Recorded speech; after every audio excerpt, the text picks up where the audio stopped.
날도 더운데 요즘 제일 국민들이 열받는 게 지금 불법 스팸 사기 그 유혹 문자가 하루에도 수십 통씩 옵니다. 아, 왜 그렇게 많아졌어요? 갑자기 그렇죠. 앵커님도 그렇고 우리 저 변호사님 주식도 하지도 않는데 김종 무슨 박사. 그러니까 주식 관련해서 엄청 주식, 코인, 그 다음에 무슨 리딩방, 뭐 별, 그 다음에 무슨 뭐 리뷰다 하는 알바, 뭐 별게 나오는데 이게 대한민국 국민들의 개인정보가 어디선가 털린 것 같습니다. 기사가 났더라고요. 예, 아니면 어디선가 불법으로 제공을 했거나요. 그래서 좀 이따 1시에 여러분 1시에 서울경찰청에 참여연대랑 민생경제공수가 이거 수사해달라고 수사 의뢰하러 갑니다.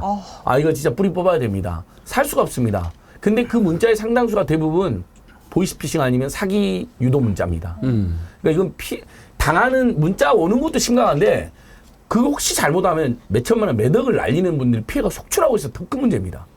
요즘엔 아주 또 지능적으로 오더라고요. 그러니까 아주 궁금증을 유발하는 거죠. 네. 뭐 이렇게 주문했는데 도착 안 됐으면 연락 주세요. 뭐 이런 문자라든지 맞습니다. 아주 뭐지 나 안 했는데 해서 전화를 해보게 만드는. 네. 저도 교통 범칙금이 나왔는데 네. 3회 누적이 돼서 이걸 확인하게끔 링크를 걸라는 거예요. 근데 항상 그런 거에 대한 경계심을 갖고 있는데 그건 진짜인 줄 제가 알았어요. 실제로 눌렀거든요.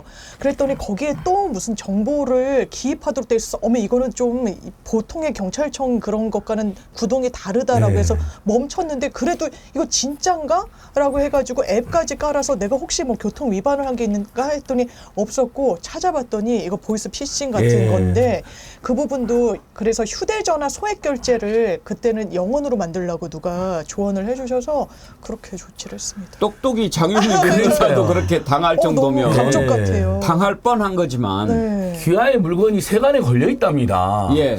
근데 제가 한 2달 전인가 어디에 온라인 쇼핑을 했는데 그게 걸려 있나 막 별별 완전히니까 그런 사기꾼도 문제지만 그러면 그 문자는 일단 두 군데가 문제가 되는 건데 이건 요것만 짚고 넘어요. 일단 우리의 정보가 어디선가 털린 겁니다. 카카오에서 털렸던 그 대규모 SNS 털렸던 아니면 정부 사이트에 털렸던 그다음에 두 번째는 통신 3사가 그런 업체들에게 그런 문자 발송을 허용해 준 겁니다. 대량 문자 서비스 통해서 문자가 왔다거든요. 이 사기 문자하고 보이스피싱 유도 문자가. 그러니까 문자를 불법으로 팔았거나 아니 핸드폰 번호를 불법으로 팔았거나 털린 것. 그다음에 그것을 돈을 좀 받고 무조건 다 발송하게 만들어준 통신 3사.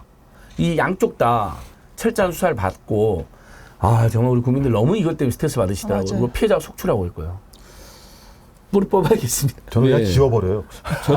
저도 막 지워버리고 지우는데 뭐 그러는데 하루에도 수십 통이 와버리니까 지우다가도 성질이 난다고 요즘에 사람들이. 들어서 확실히 많이 늘어났어요. 예. 어제 우리가 잠깐 그 보고 화를 많이 냈는데요. 윤석열 대통령 국무회의 중에 코를 푼 거는요. 그건 어떤 것에 가장 큰 문제가 있냐면 국민 앞에다가 코를 풉니다. 국민한테 코 푼 거예요. 그런 것에 대해서 개념이 없다는 건 더 큰 문제고요. 우리가 지금 최혜병 특검도 살펴보려고 하는데 왜 이런 일이 벌어졌는가? 경로를 많이 한다는 거 아닙니까? 경로는 뭡니까? 자기 자신을 못 다스린다는 거죠. 그러니까 기본적으로 자기 수양이 안 돼 있다라고 하는 거 아니겠습니까? 근데 우리가 이걸 처음 봅니까? 그 장면 한번 다시 보여주시겠습니까? 카자흐스탄에서는 협력 죄송합니다.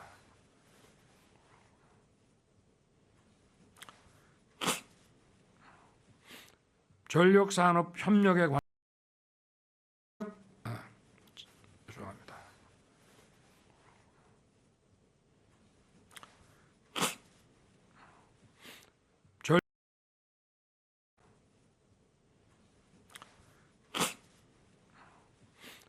전력산업 협력에 관한 아니 코가 나와도 이렇게 가볍게 닦는 거는 몰라도 풀었잖아요. 그거를 풀 때 장윤희 변호사님 좀 옆으로 돌아서 풀든. 당연하죠. 대부분 그렇게 하죠. 대부분 그렇게 하고 뭐 어쩔 수 없는 상황이었는지 좀 모르겠어요. 뭐 이게 콧물이 나온다거나 이랬을 때는 뭐 안 닦는 게 불가피할 텐데 지금 전혀 거기에 대한 어떤 뭐랄까요, 뭐 의식이 그냥 없는 것 같아요. 이 사람들이 다 앉아있고 국민 앞에 하는 모두 발언 형식이잖아요. 국무회의 공개하는 거는 국민들께 메시지. 예전에도 뭐 총선에서 지고 대통령이 나서야 된다라고 했을 때 약간 비겁하게 한 발짝 물러나서 국무회의에서 본인의 입장만 드러내고 그렇지 않습니까? 그렇다면 그 자리가 어떤 자리인지를 더 잘 알 텐데 저런 뭐랄까요, 좀 무개념인 그런 행동들, 물론 윤석열 대통령의 과거 뭐 정말 앞자리에 발을 올리고 아주 아나무인식의 행태, 발언, 언사, 행동, 그냥 그대로인 것 같습니다. 와, 저는 저거 정말 너무 충격적이더라고요. 족발 열차보다 훨씬 더 충격적입니다. 그 편한 지인하고 밥을 먹다가도 재채기가 나오거나 콧물이 나오면 일단 양해를 구한 다음에 뒤로, 거의 사람 대부분 그렇죠. 본능적으로 그렇지 않습니까? 예절이라는 것도 본능이잖아요. 배운 대로. 맞아요. 뒤로 한참 돌아가고 뭐 한 다음에 좀 죄송해됐습니다 하고 그 다음에 저 손수건까지는 안 나는데요. 보통 저렇게 하면 그 손수건을 뒤로 숨깁니다. 숨기거나 원래 자기 품에 넣는데 손수건을 옆에다 또 놓대요. 그것을. 아유, 이건 얼마나 평소부터 공적 마인드, 그다음에 예의, 인간에 대한 예의가 얼마나 없는지. 사실 당선인 기자회견 할 때도 그 현역 국회의원 이용 의원한테 야, 서류 갖고 와, 이렇게 반말로 소리 지르는 게 나옵니다. 당선인 첫 기자회견 할 때 삿대질하고 소리 지르는 게 여러 번 나왔습니다. 후보 시절에 열차에 발 올리는 것도 보십시오. 저거는 혼자 앉아서 갈 때 앞에 발을 올리는 것도 사실은 예의가 아닙니다. 그런데요, 구두를 신고 발을 올려요. 그 다음에 저기 앉는 사람은 어떻게 됩니까? 더군다나 아무리 아랫사람이라도 사람이 있잖아요. 사람이 있는데 그 옆에 구두를 신은 채 좌석에다 발을 올린다? 사람으로 안 보는 거죠. 달리 어떻게 표현을 하겠습니까? 그 아까 장미 변호사 말씀하셨던 것처럼 자기 마음에 안 드는 사람이 와서 결제 받으려고 하니까 다리 딱 올려놓고 책상에다 놓고 가, 맞아요. 네. 놓고 가 이렇게 얘기를 했다는 거. 그러니까 지금 그런 생각인 것 같아요. 제가 빙의해 보면 니네들이 어떻게 나한테 192대 108을 줄 수가 있어? 석유 나온다고 얘기하면 좀 믿어야 될 거 아니야. 왜 특검하겠다고 난리야? 그러니까 전부 다 지금 국민들에게 좀 경로하고 있는 거겠죠. 경로하는 국민들 앞에서 이렇게 코를 푸는 모습을 보면, 그러니까 기본적으로 대통령이라고 하는 직책에 대한 무게감, 그다음에 그것이 가지고 있는 가치에 대해서 잘 모르는 거죠. 자기의 이익, 자기의 생각, 자기의 판단, 검찰총장 때 지시 내리면 다 관철되고 다 자기 마음대로 왜곡되고 변절됐었던 과정 자체가 지금 자기의 대통령 직을 수행하는 과정에서 뭐 분명히 나온 거라는 생각이 들고요. 저는 저 정도의 상식이 없는 대통령이 나라를 운영한다라고 하는 것이 얼마나 위태로운 일인가에 대한, 아마 그래서 많은 국민들이 그렇게 지지를 철회하는 게 아닌가 생각이 듭니다. 그러니까 저 품성이 기본 수양이 어느 정도인지를 보여주는 일각이라고 생각합니다. 지금 김건희 디올백 수수에 국민들이 왜 분노하고 특검하자고 하는 겁니까? 최재형 목사가 디올백 갖다 주고 나올 때 우리가 기다리고 있는 많은 사람들 봤습니다. 그냥 아련했겠습니까? 다 뭐 들고 오지 않았겠습니까? 그래서 이걸 빙산의 일각이라고 보는 거죠. 실제로도 그런 정황이 드러나고 있지 않습니까? 그런데도 아무런 진전이 없습니다. 심지어 분명히 준 사람이 있고 받은 사람이 있는데도 그걸 종결 처리합니다. 우리 정의련들은요, 그 빙산을 딱 들여다 봐야 합니다. 이미 그러고 계시더라고요. 오늘 들어오신 분 아이디가 디올 뿐일까? 이런 분도 계시더라고요. 참 대단하세요. 지금 이제 여러 가지 의혹들이 많이 있는데 이 의혹은 참 찾아내기가 쉽지 않습니다. 왜냐? 다 가려져 있고 살짝만 보이기 때문입니다. 그 빙산을 탐험해야 됩니다. 지금 최혜병 관련해가지고 여러 가지 방법으로 여기저기 피하려고 하는데 하나하나씩 지금 범죄 기록이 드러나고 있습니다. 일단 윤석열 대통령이 이종섭 전 장관과 통화했던 그날 임기훈 당시 국방비서관 또 신범철 국방부 차관 전화했다는 사실도 지금 추가로 확인이 됐습니다. 장유미 변호사님. 통신 기록 조회를 해보니까 이제 지금 다 나오는 거 아닙니까? 맞습니다. 본인은 부하 직원들의 이른바 오바로 현장에서 잘못 판단을 해서 이렇게 실족사하게 된 것이지 본인 잘못은 없다라고 했어요. 그런데 어떤 통화 내역이 계속해서 수사 과정에서 드러나고 있느냐. 밑에 그 지목됐던 이 부하 직원들이 통화를 합니다. 그 내역이 구체적으로 나오고 있어요. 야, 지금 사단장님 엄청 화가 났대. 이 정부는 정말 어떻게 처음부터 끝까지 이렇게 경로에 휩싸여 있는지 모르겠습니다. 굉장히 화가 났다는 거예요. 왜? 그 당시에 물난리가 나서 실종자들을 수색하러 해병대원들이 출동을 한 건데 왜 수색자를 제대로 좀 찾지 못하느냐라는 질책성이 계속 이어졌다라는 겁니다. 그런 발언을 해요. 그러면 누가 지시한 겁니까? 본인은 부하 직원들한테 떠밀면서 아무런 지시도 하지 않고 관여도 하지 않았는데 알아서 그랬다는 건가요? 정면 반하는 그런 구체적인 통화 내용들이 지금 나오고 있는 겁니다. 그러면서 또 이렇게까지 나옵니다. 이게 잘 보이게 수색하는 모습 잘 보이게 하라고 지금 사단장님이 말씀하신다라는 거예요. 이런 걸 구체적인 지시가 아니면 뭐라고 합니까? 부하 직원들이 들었다는 이야기를 화를 낸다는 모습을 이렇게 구체적이고 생생하게 이야기하는데 이번에 청문회 과정에 나왔을 때 뭐라고 이야기할 겁니까? 이런 부분과 관련해서 제대로 해명을 할 수 있겠습니까? 지금이라도요. 정답은요. 본인 잘못이라고 진실을 이야기하십시오. 그게 해병대를 지키는 길입니다. 지금 통화 기록을 보면 윤석열 대통령이 8월 2일 낮 1시 25분부터 4분 51초 동안 임기훈 당시 국방비서관과 통화한 것으로 나타났는데요. 같은 날 오후 4시 21분에 역시 개인 휴대전화로 신범철 차관한테 전화를 걸어서 통화를 했고 이런 통화 기록이 다 나옵니다. 그런데 임기훈 전 비서관이 이시원 전 비서관과도 5차례 통화한 것이 나왔습니다.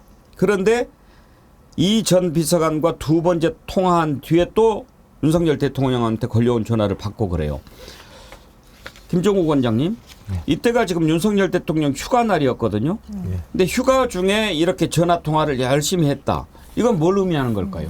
일단 8월 2일이 가장 중요한 거였는데요. 예. 자료를 이제 2차편 자료 갖다가 다시 뺏어오는 게 8월 2일 날 벌어졌던 조치 상황이었었고 8월 2일부터 8월 8일 날 대통령이 다시 전화하는 내용이 있는데 조사 방향이 8월 8일 날 결정이 돼요.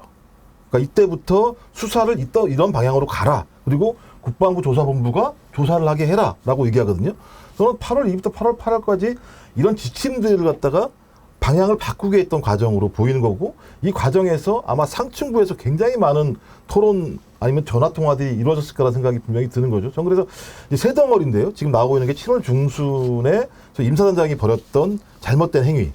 두 번째가 7월 31일, 8월 2일, 8월 8일 대통령의 경로와 그다음에 통화 내용, 그다음에 8월 14일부터 20일까지 벌어진 보고서 조작 과정들. 이 세 가지에서 가장 정점이 누구냐? 지금 전화통화 다 내용을 보면 대통령이 정점이라는 게 지금 다 확인되고 있는 거예요. 예. 대통령이 지시 내리지 않았으면 저렇게 많은 국무위원과 핵심 참모들이 전화통화를 통해서 조율하거나 상황을 바꿔야 될 하등의 이유가 없거든요.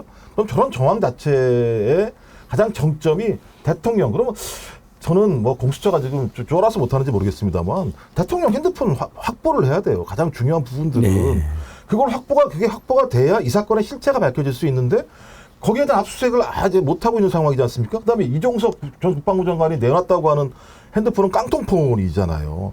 저거는 빨리 본체, 통화를 했다라고 하는 그 본체 핸드폰을 확보하는 것을 공수처가 진행을 했을 때 그나마 공수처 수사에 대해서도 지금까지 공수처가 열심히 안 한다는 말씀은 아닙니다만 실제를 확인할 수 있는데 지금까지 못했던 이유는 그만큼 공수처가 이럴 만한 역량과 힘이 없다는 걸 보여주는 거거든요. 그러니까 모든 정황은 특검으로 가고 있고 모든 방향은 대통령이 가장 정점에 있었다라고 하는 것이 확인되고 있다. 근데 뭘 더 이상 확인해야 되죠? 어디까지 파야 되는 거죠? 이거 갖다가 저희가? 맞습니다. 저도 지금 윤석열 대통령 개인 휴대폰으로 지금 전화를 해봤거든요. 지금요? 근데 그렇게 문제가 됐으면 보통은 어떻게 합니까? 개인 휴대폰 벌써 반납하거나 아니면 폐기를, 물론 폐기하면 범죄 증거가 사라지니까 우리로서 안 좋지만 보통 상식적으로 자기가 개인으로 전화한 게 여기저기서 문제가 되지 않았습니까? 당선 전에도 당선 후에도 그랬고. 근데 아직도 개인 번호 신호가 가고 있습니다. 틈만 나면 해봅니다. 전화 받으면 하야로 오셔야 돼요. 누구? 대통령 부인한테도 전화드리고요. 당사자 전화드립니다. 틈만 하루에 한 번씩 합니다. 하야로 호소드리려고. 그러면은 안 받으세요. 윤통 전화번호를 갖고 계신다는 얘기인데 네. 통화를 한 번이라도 해본 적이 있습니까? 해본 적은 없는데 계속 전화하고 있습니다. 그러면 그 전화번호가 안 소장님 전화번호라는 것은 알까요? 모르겠죠. 아마 모르는 문자 번호인데 메시지는 안 아마 제 보내봤어요? 느낌엔 이럴 수 있습니다. 어떤 놈이 계속 전화를 한다. 4251로 끝나는 번호인데 네. 요놈 누군지 아마 보통 저도 그렇잖아요. 처음에 그냥 한 번 오는 전화 안 받는 경우 있잖아요. 그리고 콜백 못 하는 경우가 있잖아요. 여러 가지 살다 보면. 근데 전화가 3번, 4번 부재중으로 와 있으면 이분은 누구지 궁금해서 저도 해보니까 누군지 혹시 부하들한테 부탁일 수는 있죠. 그래서 더 안 받을 수도 있겠죠. 근데 김건희 씨도 전화번호가 공개돼 있거든요. 사실상 기자들이나 아는 구구 유튜브나 아는 사람이 많습니다. 심지어 저한테도 알려줘요. 이제 하고 했더니 안 받아요. 근데 뭐냐면 지금 김종 박사님 이야기 너무 잘해요. 지금 이 사람들이 개인 폰을 쓰고 있습니다. 공수처가 바로 압수수색해야 됩니다. 진짜로. 폰 이미 제출이라도 요구해야 됩니다. 지금도 쓰고 계시지 않느냐. 그걸로 도대체 작년 7월 30일 분명히 이종섭 장관이 대면 보고까지 해서 박정훈 대령한테 거기 있던 모든 사람들이 너무 잘했다. 진짜 조사 잘했다고 박수 주고 격려해주고 그 다음날 이종섭이 외국으로 나가려고 있는데 갑자기 청와대 용산에 전화 한 통 오면서 거기서부터 모든 게 시작됐는데 그게 그때 윤석열이 격노를 했다는 거잖아요. 그때는 이제 청와대 내부폰이었던 것 같은데 그러면서 본인이 직접 이종섭 외국에 있는데도 전화 다 밝혀진 거 아닙니까? 그러면 여기에 지금 통화 기록 심지어는 모르겠습니다. 저도 가끔 통화다 보면 음성 녹음이 자동으로 되는 경우가 있습니다. 볼에 타치돼가지고 네, 그 음성 녹음 코너가요. 그런 것도 있고 뭐 임성근 등도 음성 녹음이 지금 남아있다고 하는 보도까지 나왔으니까 이걸 대조해 보면 이것은 금방 최상면 특검이 아닌 윤석열 특검법이라는 진상. 결국 윤석열이 불법적으로 개입해서 직권남용해서 처음에 8명이었던 피의자들을 6명으로 줄이고 나중에 2명으로 줄이고 임성근은 빠지고 국방부 조사 결과는 중간에 임성근의 범죄 혐의가 더 구체적으로 늘어났는데 최종적으로 2명이면서 내용도 사라지고 사람도 사라지고 이건 윤석열 대통령이 아니면 누구도 이렇게 할 수 없지 않습니까? 그래서 핸드폰이 살아있습니다. 공수처 여러분 바로 압수수색 시도해 주십시오. 지금 이렇게 통화 기록들이 다 나오고 있기 때문에 마음만 먹으면 얼마든지 어떤 일이 있었는지 밝혀낼 수 있을 텐데 특검은 지금 폐기가 됐고 법안이 공수처는 지지부진하고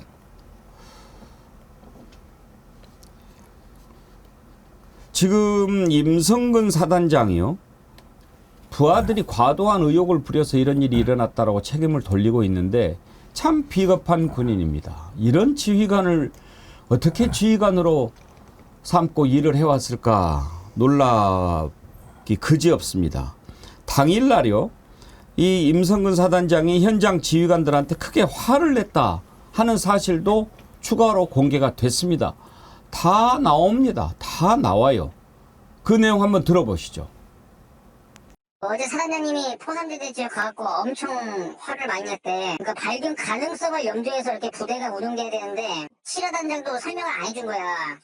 대대장들이 네 말 안 듣냐? 막 이런 식으로도 칠화단한테 얘기를 막 했었대. 너가 만약에 사단장을 좋아하면 3대대하고 7대대가 간방교 인근의 병력을 집중 투입해서 지금 수변 일대를 확인하고 있다. 이렇게 좀 보고되는 모습이 될 수 있도록 좀 해주라고. 야, 네 말 안 듣냐? 뭐 이렇게 하는 것은 지금 건드는 거잖아요. 김종원 장관. 네, 그렇죠. 그러니까 지금 이게 전 대통령하고 성격이 닮았나 이런 생각이 들기도 하는데. 그래서 챙기는 거예요. 그래서 서로 비호하나 보네요. 아니, 진짜. 생각을 해보죠. 부하 살린다고 탄원서를 내면서 그 탄원서에다가 부하 잘못이라고 적시를 해놓은 사람이에요. 말이 안 되는 거죠. 탄원이라고 하는 건 부하가 이런 일로 이런 잘못이 없는데 이런 일이 벌어졌으니까 선처해달라고 얘기를 해야 되는데 야, 왜 그따구로 했어라고 하는 내용들이 들어가 있는 건데 지금 내용 보면은 전혀 아니라는 게 드러나죠. 그러니까 말씀하신 것처럼 포 3대대 지역 가셔서 엄청 화를 냈대. 아니 자기의 가장 상관이 화를 내면 현장 상황과 무관하게 과도한 행위를 할 수밖에 없게 유발할 수밖에 없는 상황이잖아요. 그다음에 그 이유를 보니까 그 다음에 보면 이렇게 보고되는 모습이 될 수 있도록 해주라고. 그러니까 자기들이 이렇게 열심히 수색하고 있어라고 하는 것을 보여주기 위해서 위험에도 불구하고 경로에서 자기의 부하들을 위험의 현장으로 집어넣었다라고 하는 것이 지금 녹취에서 확인되고 있는 거잖아요. 그다음에 뭐 또 강인하게 해야지. 그러니까 저는 이게 예를 들면 그러니까 그 자기의 장병들을 인간으로 보지 않는 거죠. 네. 본인이 그랬잖아요. 그냥 목숨 걸어라. 니네들이 무슨 생명체냐. 분말 없이 죽어주는 죽어주는 존재. 그냥 야, 이런 식의 그러니까 이런 사고 방식을 갖고 있고 그 이유는 자기가 계속 위로 승진하기 위해서 위에 사람들한테 잘 보이는 행위를 위해서 너희들이 목숨을 잃는 것 정도는 아무 상관이 없어라고 해석할 수밖에 없는. 이 누가 군대 보내겠습니까? 누가? 이 이래가지고. 7 여단장이 이제 경로를 당하고 꾸중을 엄청 들은 거 아닙니까? 야, 심지어, 야, 니 밑에 대대장이 말도 안 듣지? 이거 이제 백운 앵커 말처럼 그 보통 우리가 지휘계통에서 가장 치욕적인 말이잖아요. 야, 인마, 너는 무능해서 후배들이, 부하들이 니 말도 안 듣는다며. 그러니까 7 여단장이 오죽해서 아마 추정컨대 이거잖아요. 중령들한테, 야, 니들이 만약에 사단장 만나면 열심히 수행하고 있다고 말하고 수변에 들어가서 사단장이 경로한 대로 시킨 대로 싹 수행했다고 보고되는 모습이 될 수 좀 해달라고. 이 7여단장도 말이 안 된다고 생각한 거예요. 근데 자기가 꾸중 듣고 심지어 모욕까지 당하니까 대대장들한테 야, 사단장이 분명히 올 건데 만나면 열심히 하고 있습니다. 지금 들어가서 뭐 그 해병대 옷 입고 격자무늬 모양으로 막 이게 정말 그러니까 거의 제가 볼 때 죽음으로 몰아간 과정의 예. 시나리오처럼 지금 이게 그러니까 영화에서나 볼 수 있는 것들이 현실에서 작동을 했는데 이 사단장이 이렇게 해야 되는 이유가 진짜 위급한 전시 상황이 아니라 자기의 잘된 부분들을 전시 행정을 보여주기 위해서 했다라고 하는 것. 이건 진짜 비극적인 거죠. 그러니까 대한민국 군대가 얼마나 비극적인 공간인지를 극명하게 보여주는 영화에서도 이런 게 나타나면 안 되는 건데 네. 현실에서 이게 나타나 버린 거죠. 이제 우리 정어련들이 거의 전문가가 다 돼가세요. 샌드위치님이 이런 글을 주셨네요. 윤 대통령, 임기훈, 유재은, 노규호 순으로 이뤄진 통화에 이어 오후 2시 40분 국방부 검찰단은 경찰로 넘어간 최혜병 사건 기록 해소를 위한 회의를 진행한다. 회의가 진행되던 2시 44분 유 법무관리관이 김동혁 국방부 검찰단장에게도 전화한 사실이 추가로 드러났다. 이렇게 보내주셨는데 우리 국민들이 이렇게 이제 체계 시스템 어떤 것까지 다 알게 됐습니다. 감출 수가 없어요. 이제는. 감출 수가 없다라고 하는 것은 피할 구멍이 없다는 얘기이기도 합니다. 최혜병 특검 반드시 빠른 시일 안에 통과가 돼서 그것도 7월 19일 이전에 통과가 돼서 통화 기록 딱 확보를 해야 할 겁니다.